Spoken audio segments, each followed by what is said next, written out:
Oi, oi, galerinha! Estamos começando mais um Cienzando podcast e hoje iremos entrevistar a Adriele Ferreira. Ela tem 30 anos, é graduanda de Comunicação Digital e designer de experiência do usuário na grande e conhecidíssima empresa de tecnologia Dell Technologies, que irá nos contar e tirar dúvidas sobre essa área de atuação tão em alta no momento.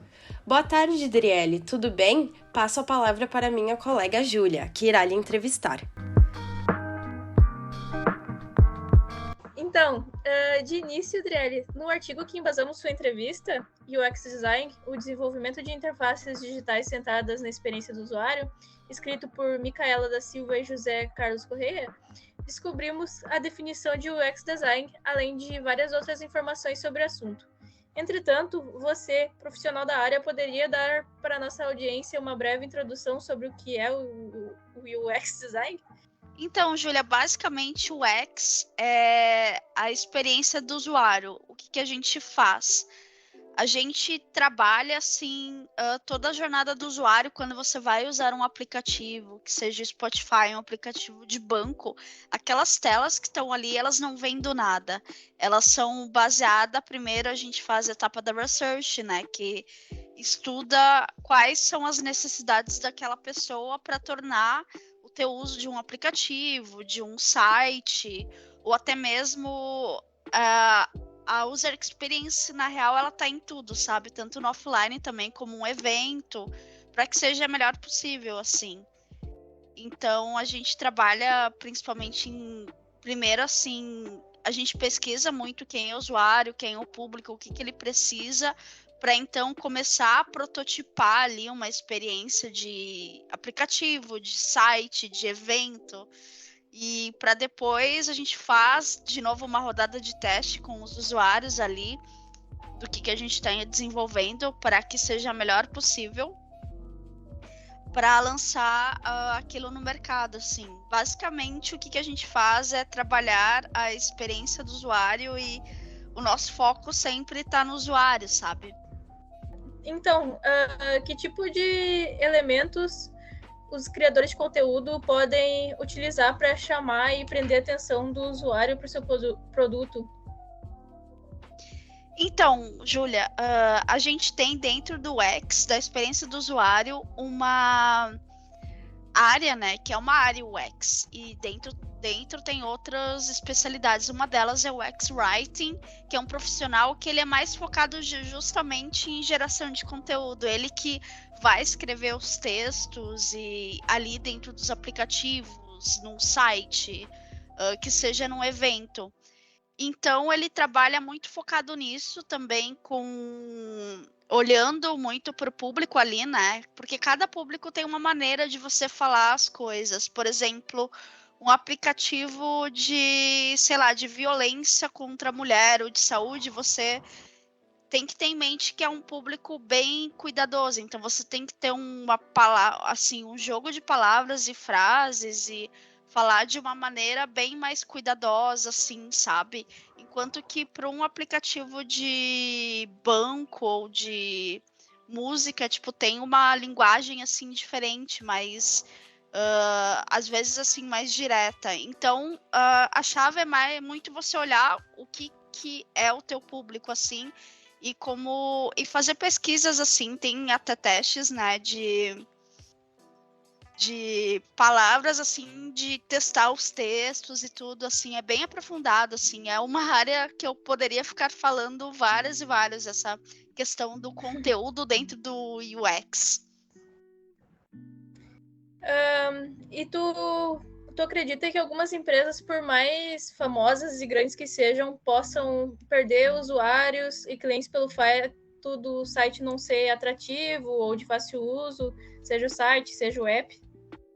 Assim, eu acredito que, com certeza, hoje em dia, eu vejo assim, a gente dá menos de um toque de um dedo de pegar um aplicativo e descartar ali na lixeira e desinstalar, porque a experiência não é muito boa. Eu, pelo menos, faço isso toda hora. E eu vejo muitas empresas grandes assim, que às vezes a gente pensa, cara, eles são grandes, são famosos e têm bastante dinheiro e tudo, e às vezes o aplicativo é muito ruim. Então, eu acredito que sim. Tem como perder ali usuários. Sei lá, um exemplo, por exemplo, aplicativo de banco. Tem os bancos tradicionais, né? Itaú, Bradesco, Santander, que eu já vi muita gente assim migrando para esses bancos que são mais fáceis, como por exemplo a Nubank, que para mim é um baita de um exemplo. Eu tenho eles desde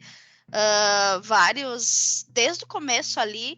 Para mim, eu sempre não tem burocracia. Você vai lá, tipo, no chat e resolve teus problemas. Faz anos que eu não piso no banco e eu vejo muita gente querendo convite, migrar, assim, desses bancos tradicionais, que tem um app muito ruim. Às vezes o negócio se abre, dá erro, tem que, às vezes, ir na agência para você poder usar o app, uma coisa que não tem sentido, sabe? Então, eu acredito que sim, assim. Hoje em dia, UX eu acho que é uma coisa fundamental tanto para qualquer empresa, sabe? Eu acho que tem que ter, assim, porque é muito fácil a gente descartar hoje em dia um aplicativo e uma marca com tantas opções, assim. E tu diria que esse é o maior diferencial que o UX proporciona, ou tu teria algum outro para indicar pra gente?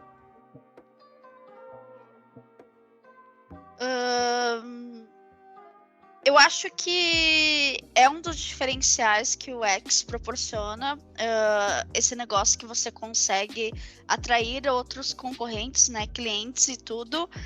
Só que eu acho, para mim, vai se tornar, eu acho que é uma coisa fundamental hoje em dia, sabe? Eu já vejo assim, porque em tudo a experiência tá assim. Até se a gente for sei lá, numa farmácia e pedir um remédio, alguma coisa. Tipo, eu acho que isso vai além das telas, sabe? Dá pra trazer pro mundo offline, tipo, o restaurante que você pede e vem um bilhetinho assim fofinho e tudo. Tipo, você acaba gostando daquele lugar e pede, sabe? Eu acho que é uma coisa fundamental, assim, para qualquer empresa trabalhar. É uma coisa necessária, sim. Com certeza. E como aliás, considerando que cada vez mais cresce o mercado digital, você acredita que a área de UX Design vai crescer exponencialmente nos próximos anos? Eu acredito que sim, eu acho que já está crescendo, porque ela faz muita diferença. Até a tua pergunta anterior me lembrou de um exemplo que eu vi uns dias atrás, que a Amazon, antes eles pediam para a pessoa, acho que fazer um cadastro ali bem no começo, antes de comprar e tudo, e eles estavam perdendo muita grana com isso, porque as pessoas tinham preguiça de fazer o cadastro, né? Ali antes de comprar. Aí eles mudaram, acho que foi um botão ali para colocar um pagamento mais rápido e essa etapa do cadastro ser feita depois, lá no final, né, da etapa da compra, e eles acabaram ganhando bilhões e bilhões de reais, sabe, de pessoas assim mais comprando. E também a pandemia, ela foi uma coisa que veio para nos mostrar o quanto a gente está cada vez mais refém das experiências digitais, seja dos aplicativos, de website, para viver a nossa vida. Eu mesma, eu estudava inglês antes, ia na escola em Novo Hamburgo, né? Eu sou de Canoas. E aí eu passei pro online, eles criaram um website assim, né? Mais robusto para ter as aulas. Então eu acredito que é uma coisa que veio para ficar e você procura no LinkedIn ali, chove de vagas. É uma área assim que tá muito em alta, sabe? Eu acho que cada vez vai aumentar, até porque também tá bem no início, mas eu vi que também já estão pensando muito no sentido de UX voltado para as vozes, assim, sabe? Não só para as interfaces. Agora que a Alexa, né? A gente tem, por exemplo, a Alexa aqui, que no Brasil ela tá toda democratizada, todo mundo tem. Eu acho que é um indício bem maior, assim, de que é uma área que não vai faltar emprego e só tá crescendo, sabe? Sim. Bom, observando tantas mudanças positivas, tantas melhorias no nosso dia a dia, com certeza nós do podcast Cienciando também torcemos muito para que essa área cresça cada vez mais. E então, por fim, vamos para a clássica pergunta, que é: que dica ou conselho você daria para quem quer iniciar nessa carreira? Então, eu tive a sorte, né, de ter entrado nessa área por uma oportunidade da Unicinos ali no programa da Dell, que a gente teve até uma edição, né, no começo do ano. E eu tive sorte porque é uma área que eu vejo que não tem muito estágio ainda, sabe? Meio que você já tem que ser formado. E eu e os meus outros colegas, né, a gente teve a sorte de ser contratado como estagiário, ter aulas em UX, e depois agora a gente está aqui na Dell, né? Trabalhando e tudo. Mas eu acho que a dica, como eles esperam que você não tem muito estágio, é você fazer uns cursos e criar um portfólio, sabe? Tipo, ir estudando ali. Tem um curso muito bom que eu indico, que é do UX Unicórnio, que ele tem mesmo grátis, assim, tem uns conteúdos bem bacanas para entender mais a área e tudo. E ele tem um curso muito bom que te ensina e também te dá um desafio para você criar um portfólio, explicando tudo estruturado, com artigo no Medium. Eu acho que é uma dica que eu dou.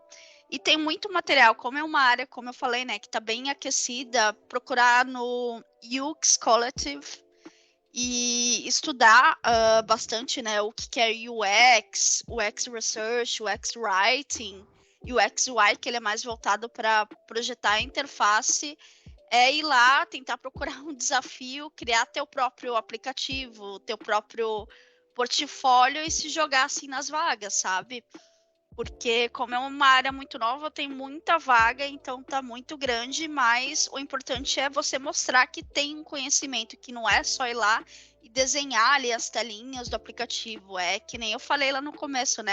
Tem uma base muito forte de pesquisa e você saber mostrar esse raciocínio de o que o UX não é só tipo as telinhas bonitas ali, é todo um trabalho de pesquisa, é muito voltado pro usuário. Então, eu acho que essas são as dicas que eu dou, assim. São ótimas dicas, Adriele. Então, eu só gostaria de agradecer muito a tua participação. As tuas contribuições foram muito valiosas. Então, galerinha, infelizmente o nosso tempo tá chegando ao fim. Gostaríamos muito de agradecer a Adriele por ter participado desse episódio com a gente, ter trazido tantas informações e curiosidades sobre a área do design. Esperamos que vocês tenham gostado. É isso então, até o próximo episódio de Cienciando. Beijos!